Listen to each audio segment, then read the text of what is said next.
Hello, everybody. Welcome back to Jazz Talk, my favorite segment of the show, where I interview local jazz musicians. This week we have Domingo. Domingo, how are you doing? I'm doing good. That's good to hear. First of all, just tell the audience a little bit about yourselves, what you do here, what you study, just stuff like that. Cool. Well, I'm Domingo. I'm a junior music ed student. I play in the marching band. I play in a concert band. And I'm part of the Jazz 2 ensemble. So Sweet. How long have you been playing your trombone for? so where I'm from, we didn't have sixth grade band, so I started in seventh. Mm-hmm. So since seventh grade. I see. And when did you start playing jazz? So I did jazz band since freshman year of high school, but this is no shade at them at all, promise. But neither of the directors did jazz of any sort. So it was like jazz charts concert style. So imagine playing like Caravan Not Swung. I see. So that's kind of what we did. I understand, yeah. That's where you got your start from? Yeah, I guess that's where I got my start. And how did you find out about this jazz band, and what made you want to join it? Well, really, I guess it all started probably like in band camp when I was a kid, like probably 10th or 11th grade. I'd come to the band camp. I think my favorite performance of the week was always the director's jazz. And then like when I got to WT, I figured like that's what I wanted to try out to do. I see. What made you so attracted to the genre of jazz? Well, that's all. This one's gonna take a little to explain, I guess. They're all good. I think I've always liked jazz. Just I guess I've always liked jazz elements. Like I've always caught myself like I never really cared for like orchestra. Like I didn't care for your classic. Like this is kind of like wrong to say, but I didn't care about your Mahler. I didn't care about Beethoven or all that. Like I loved mambo. Like I'd be walking to class and I would be listening to like mambo because that kind of has like a jazz feel to it. Or like I'm really into drum corps, and my favorite show of all time was the Bluecoats 2016, Downside Up, and there's a lot of just like jazz language and style in that show. I think I've always liked jazz elements. Just I didn't realize that I actually liked jazz until I got to college. I see. Yeah. I know you said you play in both band and jazz band. So does the way you think change a lot when you're playing in a jazz setting compared to when you're playing in a band setting? I don't know if I necessarily think differently, but I definitely enjoy one over the other. I see. So like I really like jazz band because it's never not fun.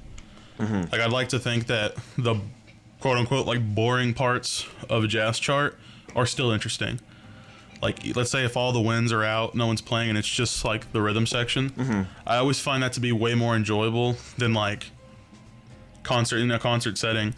You know, if everyone stops playing and it's kind of just mellowed out, like that's where I tend to get really bored, and I don't feel that way when I'm playing jazz. I see. What are some of your favorite jazz artists, and why are they your favorites? So I guess I'm kind of a rookie when it comes to jazz. Like I'm still trying to figure it out. I didn't really start to like get into the language or the style until about college, and I'm still finding what I like. I guess what I tend to do is go on Spotify, find a song I like, and then just look at that artist and then like listen to their top 5, and that's kind of how I branch out. But I guess right now I'm really into Slide Hampton. I don't know if you know who he is, but he's a trombone player. I really like his playing. He has like a really like sweet high range. Like it sounds really effortless. Classic. I listen to a lot of Wycliffe Gordon because why not? It's Wycliffe Gordon. Yeah. And weirdly enough, trombone's not even like my first or second favorite instrument. It's my third. I like trumpet and saxophone more. So I'll listen to a lot of like Charlie Parker or Chet Baker. I see. Yeah. I think his flugelhorn playing is really good. So that's kind of I like that really mellow, soft stuff. Why do you place trombone so low on your list? Sorry? Why do you place trombone of your favorite instruments in jazz band so low compared to trumpet and saxophone? I think I never wanted to play trombone. Like you go to like 7th grade band or whatever, and your tryout is just you grab the mouthpiece and try to make a sound on it. And originally I was gonna play tuba, but I had to walk home, so I was like, I'm not gonna carry a tuba when I go home. Yeah, fair. So then they gave me a baritone, and then I was like, okay, this isn't bad. And I was like, what's the case look like? And I saw the case, and I was like, no, this isn't gonna happen. So they told me like, hey, buddy, your lips are kind of big. You're gonna have to play some you're gonna have to play something low brass. So I chose trombone, And it's not that I necessarily didn't like it. I guess I just didn't have a passion for it. I was always jealous of the trumpet players. I was always jealous of the saxophone players. I think everybody's a little jealous of like 7th, 8th grade percussion, and then eventually kind of outgrow it. Yeah. I don't care that much. See.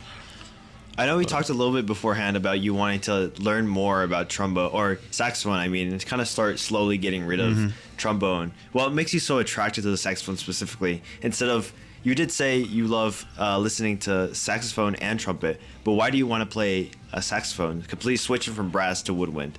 I just really appreciate like how I feel like performers age with saxophone. You can like scroll on Instagram or whatever, and you can come across like just like some 70, 80-year-old man just playing like Frank Sinatra, and like from like an objective standpoint, he might not have the greatest tone, but like you can feel every note that they play, and I just look at that feeling long term, and I'm like, I think it just ages better. Like it's an instrument that I feel like I wouldn't mind picking up anytime I want, anytime I'm bored, whatever, and just make good music. I don't feel that way with trombone. I see. What saxophone would you choose? Probably definitely alto. You think so? Okay, I see. What is one of your favorite styles of jazz, and why is it your favorite? It's hard to play, but I really like Latin jazz. Latin, it's really hard to count. All the stabs and all that. Yeah. Beats that can be a little tricky sometimes, but definitely Latin. Do you have any Latin charts that you wish you could play that you really enjoy listening to? Yes. I really want to play the arrangement of Funky Cha-Cha from Cancer Blows 2015. Okay, I see. With Arturo Sandoval. Everything about that piece is great. The opening, all the solos, that trombone solo is crazy. Yeah. If I could play any Latin chart, it'd definitely be that one. Why do you think you like Latin charts so much more than bebop or swing or anything like that? I guess just my upbringing, like listening to a lot of Hispanic and Mexican cultured music, and I like music that makes you want to dance, and not that swing or bebop doesn't do that, but I guess I just resonate more with like the Latin feel, the Latin sound. I see. Who are some of your role models that you have in the world of jazz? This could either be an artist that you listen to all the time, or just someone you know personally. There's actually this guy on YouTube. He's not known very much. His name is I hope I'm pronouncing it right. I believe his name is Elwan Bleach, and he's a British clarinetist, right? He plays clarinet, a little bit of saxophone as well. And that guy, he went to school, I believe, somewhere in the UK, and dropped out. He was studying jazz and dropped out once they got like to like 60s jazz. He dropped out because he felt that like jazz kind of lost its identity in the 60s is what he said. Like once he got to like the 70s, I see. He felt like that jazz lost its identity, and so he dropped out, felt like he learned everything he needed to know, and he only plays like anything pre 1960. And there's just like a lot of YouTube videos. You could check him out on YouTube, and he just has like a sound. He sounds like, even in like recordings on a phone or something, he sounds like he's from the 30s. And I really appreciate him. Like I think he has his own identity. He has his own sound. Even like in his vibrato, he'll be playing something, and in his vibrato, he just sounds like you could plug him in the 1920s, 1930s, and he sounds like he'd fit right in. I see. Sweet. Who is someone you try to replicate your sound off of? I know you talked about it a little bit earlier, but how in depth do you go into trying to replicate certain people's sound? I'd say I probably don't. I guess I have like skill issues is my big thing right now. Right now I'm trying to figure out the jazz theory, the jazz articulation, and I guess listening to someone would definitely help. But there's probably not a trombone player that I listen to more often. I guess my lessons with Dr. Barter, I take improv lessons with him, and I guess I just try to copy him. I think I'd prefer to copy a saxophone player rather than a trombone player. I see. I think saxophone players are far more skilled in their articulation and their style than most trombonists. I see. Who is an artist, dead or alive, that you wish you could perform with? I've never held one, but I really wish I could like trade solos with Wycliffe Gordon. Whenever he did the I don't even know what it's called. I only remember like the YouTube video name. It's like Big Man Plays Tiny Trombone. Yeah. Yeah, I don't remember what it's called, but I would do that. I would trade solos with him on that. I think that'd be really cool. I think it's a piccolo trombone. Yes. I think so. Yeah. If you could take the playing ability or the writing ability of any artist ever, who and why would you pick them?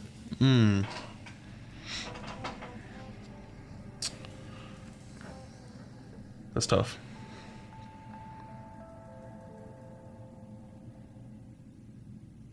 I think I would try to play like Patrick Bartley. He's a saxophonist, and I'd play like him because he has like the old school sound, but he has like the playing ability, the chops. His ability just to like fly through the chords is crazy, and I think I'd want to be like him. Sound old but play new. I see. The next question I have for you is, when you're improvising, what exactly is going through your mind? A lot, probably too much. That's kind of the hump I'm getting over right now. Is at improvising, I tend to think too much. I think way too much about the chord and playing the right notes. So I guess that.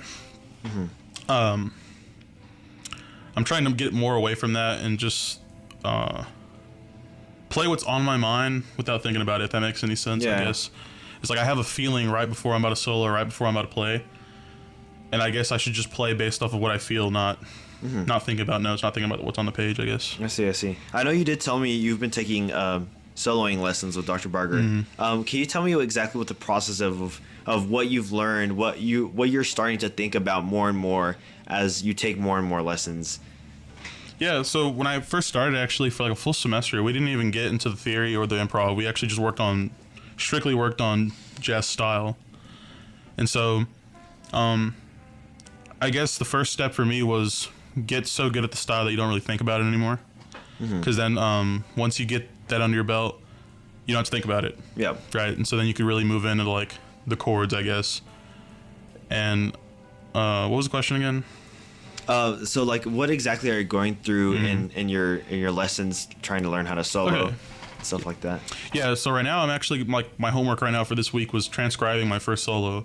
So, I'm going to take a listen to a trombone solo and try to play it by ear, strictly by ear, right? And I'm assuming the more comfortable I get with that, I'll start to like, take and steal ideas, things that I like, things that I like hearing, things that I want to add to my playing, and just stop trying to be so like robotic with it, and be more organic with my playing. Is stop trying to think about what's on the page and just steal from other artists. I see. Yeah. Why do you think jazz and people's emotions have such a close connection to each other? I don't know if I could answer that for anyone else, but I know for me, like, jazz really revived my love for trombone. I feel like earlier I was kind of dogging on like why I don't like trombone or whatever. That's not like completely true. Like I really do think jazz like revived my love for it, and that's for a lot of reasons. But I guess is like jazz is just fun, and it truly is like its own language. I could listen to like however many people are in a professional orchestra, right? Like I could listen to like Adagio for strings, right, by Barber or whatever, and cry, and that takes like what, like maybe 50 plus musicians on the stage. It's just like it's so much work, and then I could just listen to like a jazz combo, and have that same emotion with so much less, but it's still so much more.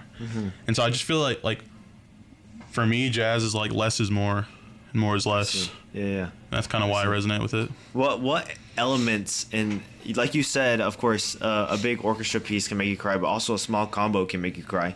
What do you think they have in common? What's the common ground of getting such heavy emotions from just listening to these notes and these rhythms being played? I guess it's just the soul, like where that music's coming from. As like an orchestra, you have to get 50 plus people be all in on the music. They all have to like sound awesome, sound great, but they have to be all in and emotional versus like a little combo. It's like so much more concentrated, and I guess just like feeling their emotion in each note. I see. Yeah. What is one of your favorite memories relating to jazz?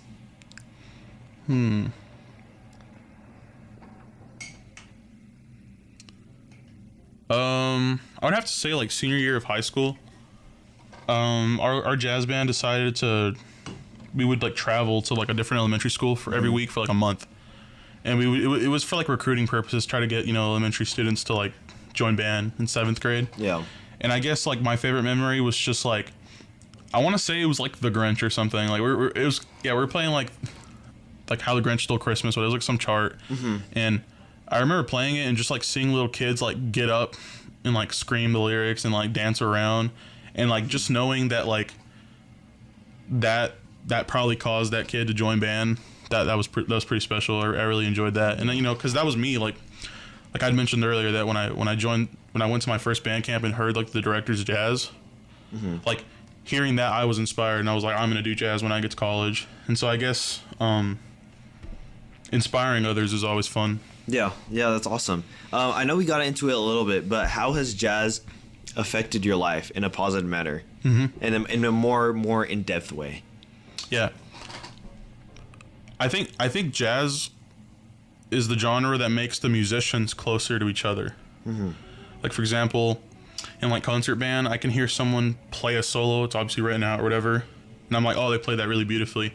But I don't know if you've ever played like in a pep band setting or a jazz setting, and you just hear your friend just shredding on saxophone or something like that, and you're just like the stank face that goes on, and there's like a more of a connection. Yeah. And I feel like when the rehearsal's over, when the gig is over, you might go talk to your friend and be like, bro, did you hear that lick he played, or did you hear this, did you hear that?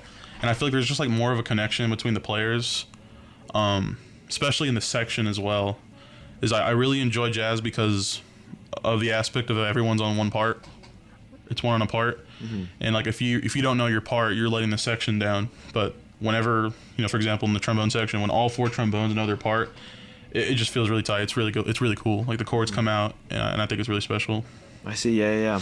How do you feel about the influence that jazz has in modern music? Definitely. I literally just saw a YouTube video like yesterday about Leve. Someone was arguing, is she really a jazz artist or not? I know like her new album or whatever, that's kind of taken over right now, like social media or just what people are listening to. Jazz is always going to be around. There's classic chord progressions that are never going to go out of style. That's pretty much it. Yeah, it's just like those chords will never leave, and you'll always hear it, even if the music genre changes. The next question I have for you is, how do you feel about the direction that jazz is currently going in? I don't know if I have that much input on this because I don't know what's new. Since I'm a little newer to the genre, I'm still learning and listening to like standards and like older stuff, so I don't really know where it's gone. But I can say that like the pioneers, like the goats of jazz, they're the goats because they started it. But I will say that like your like average sax player, and I hope someone doesn't like get offended at this, like if you took like your best saxophone player from like the 70s versus now, they're going to be in 2 different stratospheres.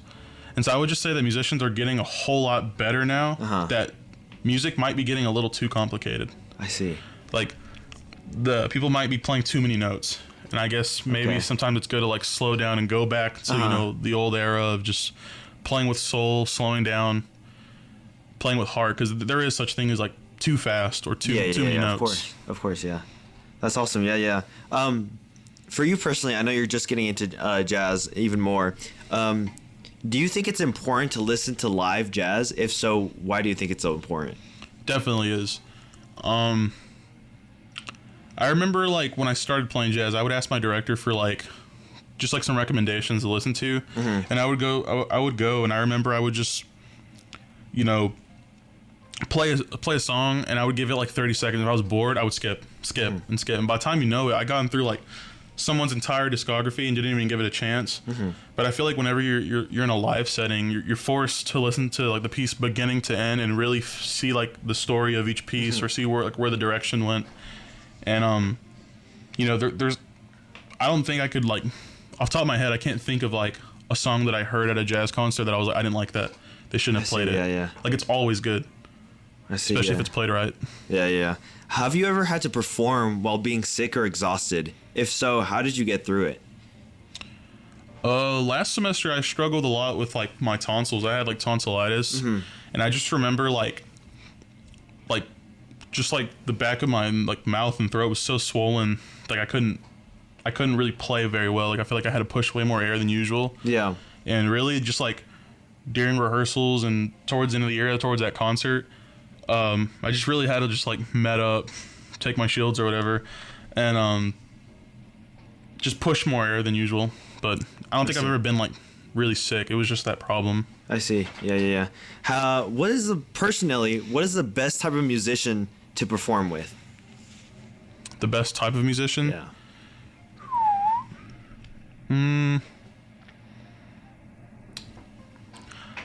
I guess someone who's willing to take criticism, even if like you're wrong.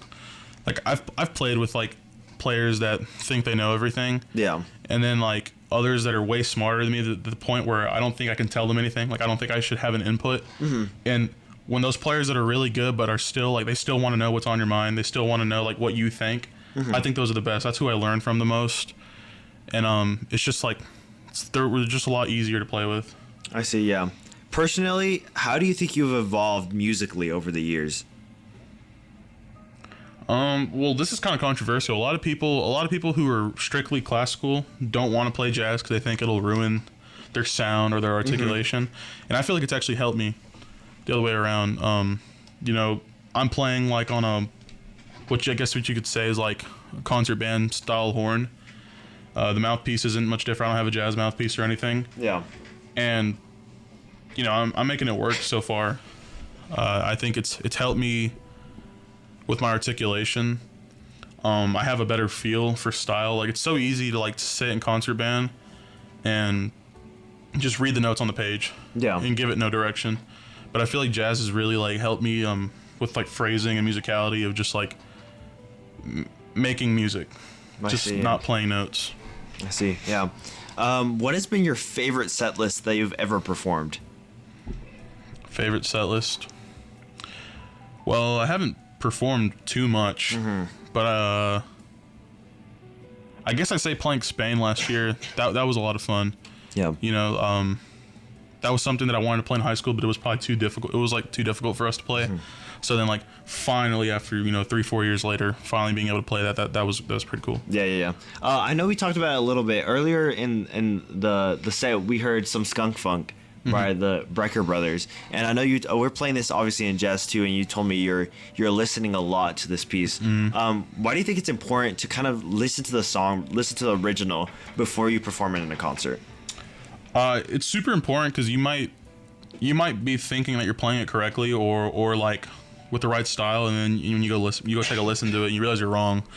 Like I thought we were cooking, I thought we were doing pretty good, and then I went home and listened to it, and I realized like 1, we were under tempo, 2, how short each note was, how short those guys are playing everything, and then like I feel like for anybody taking a solo, if you take a listen to the actual recordings, they kind of like, it's like in the tenor sax and alto sax solos, they somehow sound like how I imagine a skunk would sound.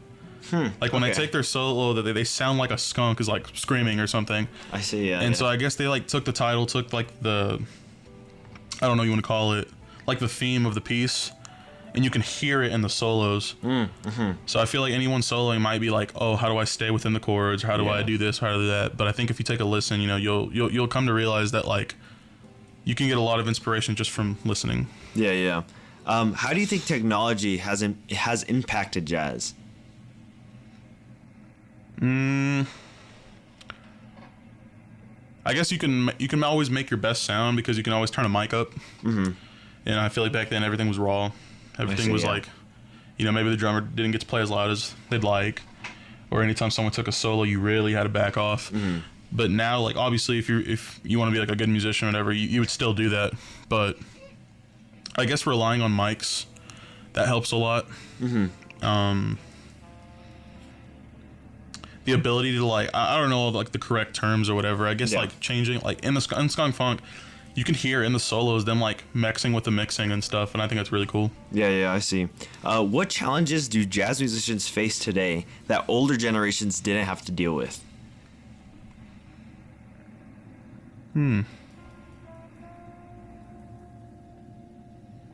Say it one more time.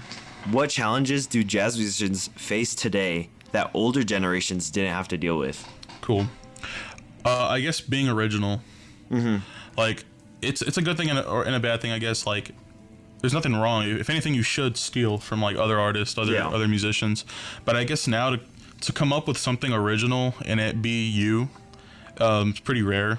Because there's so many like bands out there and ensembles out there where you're like, you sound like blank, or you sound like this guy, or I could tell you listen to a lot of this guy. Yeah. So I guess becoming your own artist, becoming your own player can be a little difficult. I see. Yeah. Besides music, what else inspires you? I gotta think on this one.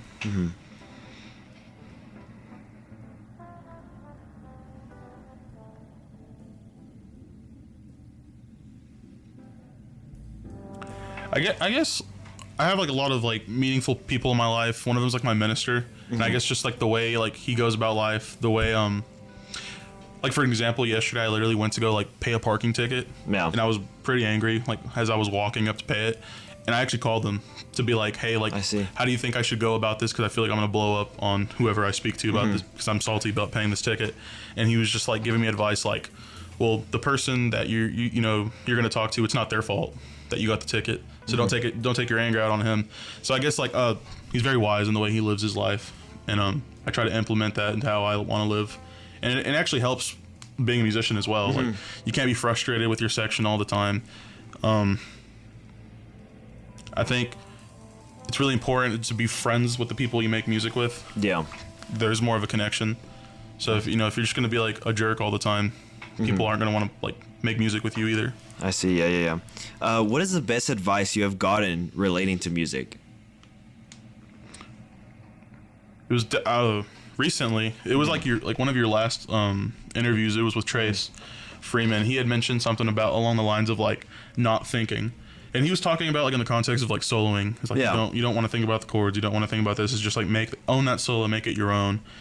And I've kind of taken that. I heard that, and I kind of started taking that in like all of my playing.